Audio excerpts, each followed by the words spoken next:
अस्सलाम वालेकुम। इस वक्त मैं मौजूद हूँ मैदान अरफात में। पहले तो इस मैदान अरफात के बारे में सोचें तो रोंगटे खड़े हो जाते हैं कि इसी मैदान में मैदान हशर सजेगा, यानी क़यामत के रोज़ हशर बपा होगा।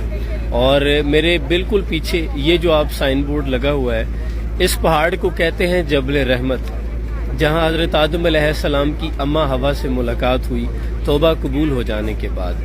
और इसी मुकाम पर नबी अकरम सल्लल्लाहु अलैहि वसल्लम ने करीब मस्जिद नमरा में हज पढ़ने के बाद जब मकाम अरफात में आए तो इसी पहाड़ पे खड़े होकर नबी अकरम सल्लल्लाहु अलैहि वसल्लम ने हम उम्मतियों के लिए और अपनी तमाम दुआएं अपने रब के हुजूर पेश की। तो ये इंतहाई मुक़द्दस मकाम है।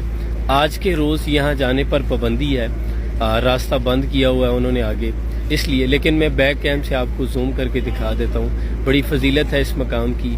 यहाँ खड़े होकर दुआ मांगते हैं और आपकी तरफ से मैं आमीन कहूँगा, आप भी दुआ मांगे। अल्लाह करीम से दुआ है अल्लाह हमारी तमाम नेक हाजात को अपनी बारगाह में शर्फ कबूलियत अता फरमाए। सलाम पहुँचे।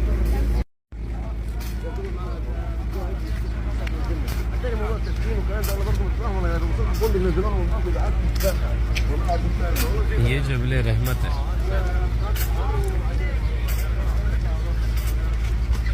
पहले इसके ऊपर जाने देते थे, और साथ दोस्त हैं वो बता रहे हैं कि पहले हम इसके ऊपर गए थे और वहीं बैठ के दुआएं मांगी थी, लेकिन अब इसके ऊपर नहीं जाने देते।